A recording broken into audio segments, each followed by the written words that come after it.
लोग लेट ही उठते हैं। तो निमी के ससुराल में भी सब सो रहे थे। सुबह के 6 बजे थे। निमी की बचपन से ही आदत रही है कि सुबह उठकर योग प्राणायाम करना, तो इसलिए वह संडे को भी जल्दी ही उठ जाती थी।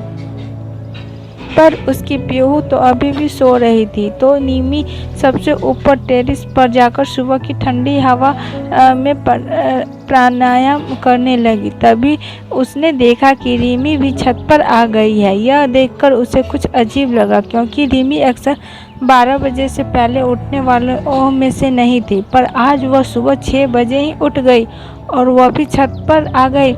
निमी ने प्राणायाम करते हुए रिमी से इशारे में पूछा कि आज सुबह कैसे।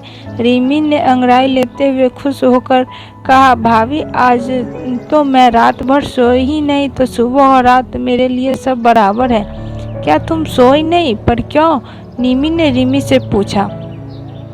बस ऐसे ही, इंदौर का मौसम कुछ ज़्यादा ही अच्छा लगा, तो बालकनी से यहाँ के नज़ारे देखती रही।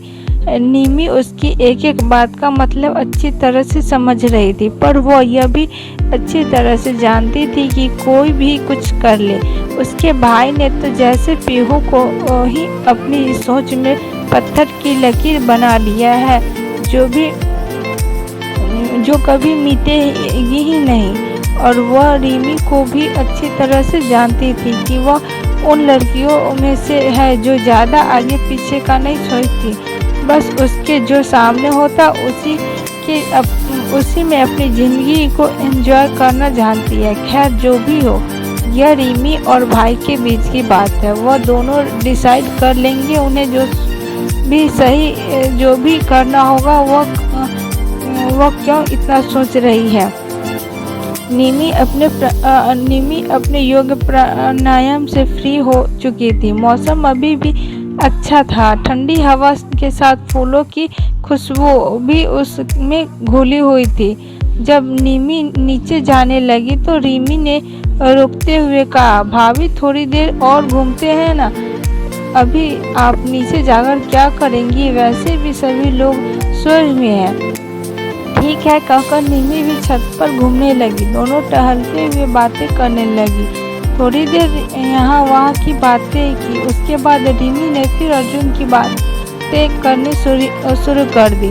भाभी यहाँ की बेस्ट प्लेस कौन सी है? आई मीन अगर मैं शाम को घूमने जाऊँ तो कौन सा ऑप्शन बेटर होगा? रिमी, वैसे तो यहाँ बहुत सारी जगह है घूमने के लिए जहाँ हम जा सकते हैं। इंदौर से थोड़ी दूर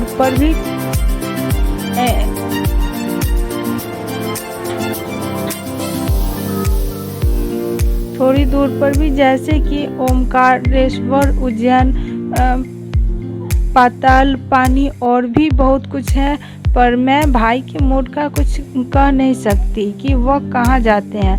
और भाई बचपन से ही सिर्फ और सिर्फ अपनी पढ़ाई पर ध्यान देते आए हैं। स्कूल, कॉलेज और कोचिंग, इससे ज़्यादा उन्हें कभी कुछ देखा ही नहीं। और शायद उन्हें तो इंदौर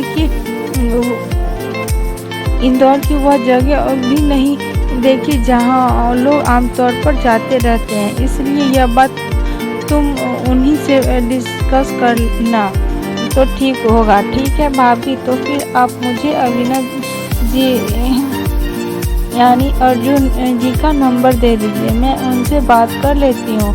क्या कर तो निमी ने आफत ही मोल ले ली थी। अर्जुन का नंबर इस तरह से हर जगह डिस्ट्रीब्यूट करना अर्जुन को यह पसंद नहीं था। वह अपना पर्सनल नंबर बहुत ही खास लोगों को देता था। अब निमी की समझ में नहीं आ रहा था कि वह क्या करे। उसने रिमी से तो कह दिया कि ठीक है देती हूँ, और दोनों नीचे आ गई। रिमी भी पीछे पीछे उसके कमरे में आ रही थी। पर अच्छा हुआ कि जैसे ही निमी कमरे में पहुँचे तो पीहू उठ गई, और निमी ने पीहू का बहाना लेकर रिमी को थोड़ी देर बाद नंबर देने के लिए कह दिया। जब निमी इंतजार ही कर रही थी कि रिमी कमरे से जाए तो वह भाई से इस बारे में बात कर ले। और जैसे ही रिमी बाहर गई तो उसने जल्दी से अर्जुन को कॉल लगाकर पूछा, भाई रिमी आपका नंबर मांग रही है, अब आप जल्दी से बताइए कि मैं कौन सा नंबर दूँ या क्या बहाना बनाऊँ, प्लीज़ जल्दी बताइए, कहीं नंबर लेने वह दोबारा ना आ जाए। अर्जुन ने कहा, ठीक है, तुम्हें एक नंबर सेंड कर रहा हूँ, यह वाला दे दो, यह मेरा ऑफिशियल नंबर है जो मैं ऑफिस टाइम में ही रिसीव करता हूँ, डोंट वरी। और तब तक सच में रिमी कमरे में आ चुकी थी। वो कुछ पूछती उससे पहले ही निमी ने उसे नंबर नोट करने के लिए बोला और अर्जुन का दिया हुआ नंबर रिमी को दे दिया। रिमी को बस नंबर देने की ही देर थी कि 10 मिनट बाद ही रिमी का कॉल उसके मोबाइल पर आ गया। उसका कॉल देखते ही जैसे अर्जुन को टेंशन होने लगी थी। 2 बार ऑफसाइड करने के बाद भी तीसरी बार का कॉल आया, तब ना चाहते हुए भी जैसे ही वो कॉल पिक करने लगा तो बाय मिस्टेक फ़ोन कट गया। और फिर थोड़ी ही देर बाद निमी का फ़ोन भी आ रहा था। अर्जुन ने बिना देर किए जब मोबाइल उठाया तो वह जानता था कि निमी ज़रूर रिमी के बारे में ही बात करेगी। तो बिना उधर से कुछ सुने ही अर्जुन जल्दी से बोल पड़ा, निमी वो धोखे से फ़ोन कट गया था, मैं लगने वाला था कि इतने में तेरा फ़ोन आ गया। वो तो मिस्टर अभिनव सिंह चौहान, आप समझ गए थे कि मेरा फ़ोन है जो आप मुझे कॉल बैक करने वाले थे। अचानक रिमी की आवाज़ सुनकर अर्जुन चौंक गया। ओ सॉरी रिमी जी, आप बोल रही हैं? जी हाँ, जब आपने 3 बार फ़ोन पिक नहीं किया इसलिए मैंने भाभी के फ़ोन से आपको फ़ोन किया।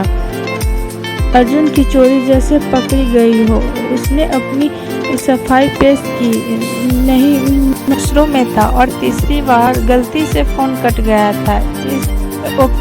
ओके अभिनव, आपको इतना एक्सप्लेन करने की ज़रूरत नहीं है। आई नो कभी कभी ऐसा होता है। एनीवे, मैं बस आपसे पूछना चाह रही थी कि हम शाम को कॉफ़ी पर कहाँ जाने वाले हैं, क्या आप मुझे बताएंगे? जी मुझे इतना आइडिया नहीं है। सच बात तो यह है कि इस तरह से कॉफ़ी पर मैं कभी गया ही नहीं, तो देखते हैं, आप जहाँ बोलेंगी हम वहाँ चलेंगे। अभिनव यानी अर्जुन ने बात खत्म की।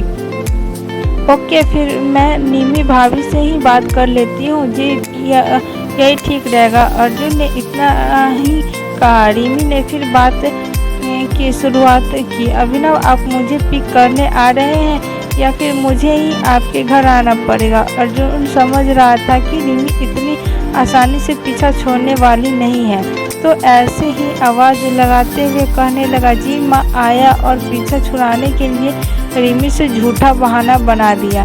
रिमी जी अभी मुझे नीचे जाना होगा, माँ आवाज़ लगा रही है, शाम को बात करते हैं। और इससे पहले ही रिमी कुछ और कहती जल्दी से फ़ोन कट कर दिया। यह बात तो रिमी की समझ में आ रही थी कि जितना इंटरेस्ट उसे अर्जुन में है शायद अर्जुन को नहीं, पर उसका जो प्राउड था कि वह किसी को भी यूँ चुटकियों में अपना बना सकती है, उसे प्रूफ करना अभी बाकी था। और उसने खुद से कहा कि मैं यह प्रूफ करके ही रहूँगी।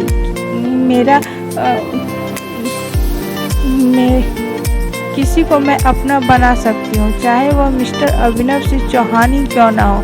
और बस शाम होने का वेट करने लगी। अर्जुन को शाम के लिए अभी से टेंशन होने लगी थी। रिमी जैसी लड़कियों से तो अर्जुन दूर ही रहता था। ऐसा नहीं है कि अर्जुन की नज़र में रिमी बहुत बुरी थी, पर सभी के कुछ अपने विचार होते हैं, एक सोच होती है, समझ होती है, और उसी के पैमाने पर लोग अपनी दोस्ती और अपना प्यार तय करते हैं। निमी आज के ज़माने की लड़की थी और आज के जैसे ही उसकी सोच थी, पर अर्जुन के साथ ऐसा नहीं था। वह गांव की मिट्टी में पला बड़ा, कड़ी मेहनत करके ज़मीन से उठते हुए उसने अपने दम पर बुलंदियों को छुआ था। तो बस कुछ ऐसे ही संस्कार उसके अंदर थे। अर्जुन तो बहुत समझदार और पढ़ा लिखा था, तो वह किसी को भी कभी गलत नहीं कहता। उसके हिसाब से सबकी अपनी मर्जी होती है, अपना ढंग होता है, अपना तरीका होता है और इंसान उसी के हिसाब से अपनी ज़िंदगी जीता है। पर यह तो ज़रूरी नहीं कि सामने वाले के हिसाब से हम अपनी सोच भी बदले। अगर आप अपनी सोच के साथ ज़िंदगी जी जाए तो उसका सुकून ही कुछ और होता है। और अर्जुन जल्दी बदलने वालों में से था भी नहीं। ज़िंदगी जीने की उसकी कुछ अपनी शर्त थी, जिसे बिना किसी की रोक टोक के वह जीना चाहता था। पर रिमी को ऐसे सिचुएशन कुछ ऐसी बन गई थी कि उसे रिमी को लेकर जाना ही पड़ा था, क्योंकि वह अपनी निमी को बहुत प्यार करता था और वह कभी नहीं चाहता था कि उसकी वजह से निमी को अपने ससुराल में सफाई देनी पड़ी। तो बस इसलिए वो रिमी के साथ जाने के लिए तैयार हो गया। दूसरी तरफ उसने यह भी सोचा कि आज नहीं तो कल उसे नैनीताल तो जाना ही है, तो फिर वैसे भी इन सब बातों से दूर हो जाएगा। अर्जुन तैयार होकर शाम 6 बजे यह करते हुए कि वह निमी के यहाँ जा रहा है, घर से निकल गया, क्योंकि इस बात का पता निमी, रिमी और अर्जुन के अलावा किसी और को नहीं था कि वह रिमी को घुमाने लेकर जा रहा है। अर्जुन जैसे ही निमी के घर के बाहर पहुंचा और गाड़ी के नीचे उतरने लगा तो रिमी भागते हुए दरवाजे पर आ गई। उसके पीछे पीछे निमी भी आ रही थी। वह निमी से कुछ कहता उससे पहले ही रिमी ने जल्दी से गाड़ी का डोर ओपन किया और आगे की सीट पर बैठते हुए अर्जुन को चलने के लिए कहा। निमी ने भी बाहर से हाथ हिलाते हुए इशारा किया कि तुम लोग जाओ वरना कोई आ जाएगा। वैसे तो अर्जुन भी यही चाहता था कि उसे कोई देख ना और उसकी यह ट्रिप कैंसिल हो जाए, पर फिर भी अर्जुन ने कार स्टार्ट की और धीरे धीरे कार रफ्तार बढ़ चुकी थी। रास्ते पर रिमी कुछ बोलती ही रही, पर अर्जुन का ध्यान सिर्फ कार चलाने में था। उसकी आदत थी कि जब वह कार ड्राइव करता तो उसका ध्यान स्टीयरिंग पर ही रहता, इसलिए उसने रिमी से ज़्यादा बात नहीं की। कुछ ही देर में गाड़ी एक रेस्तरां के सामने थी। रेस्तरां काफ़ी शानदार था। जब दोनों कार से बाहर आए और अर्जुन की नज़र ठीक से रिमी पर गई तो उसने देखा अर्जुन को कुछ अजीब लगा। शॉर्ट्स के साथ डिप नेक टॉप और एक हल्का सग्र और रेड लिपस्टिक। माना कि इंदौर काफ़ी विकसित था, यहाँ के लोग भी फैशनेबल हैं, पर इस तरह से घूमने वालों को इंदौर में लोग अभी भी मुड़ कर ही देखते हैं। मुंबई में ये सब कॉमन है पर इंदौर में नहीं। और फिर अर्जुन उसे तो सादा सलवार कमीज ही पसंद रहा है। रिमी के साथ चलते हुए भी उसे शर्मिंदगी महसूस हो रही थी, पर सब कुछ जानते हुए भी वो कुछ नहीं कर सकता था, क्योंकि वह नहीं जाना चाहता था कि बेवजह उसकी वजह से निमी को कुछ सुनना पड़े। तो बस यही सोचकर वह रिमी को झेल रहा था। जैसे ही दोनों कॉफ़ी टेबल पर पहुंचे तो जाते साथ ही अर्जुन तुरंत कॉफ़ी का ऑर्डर देने लगा, पर रिमी ने उसके हाथ से मेनू कार्ड लेते हुए टेबल पर रखा और उसका हाथ अपने हाथ में लेकर उसकी तरफ देखकर कहा, कम ऑन अभिनव, ऐसी भी क्या जल्दी है, आराम से कॉफ़ी पीकर जाएंगे। और यह कहते हुए अपनी चेयर से उठकर अर्जुन के बगल वाली चेयर पर आकर बैठ गई। और अभी और क्या क्या करती है रिमी को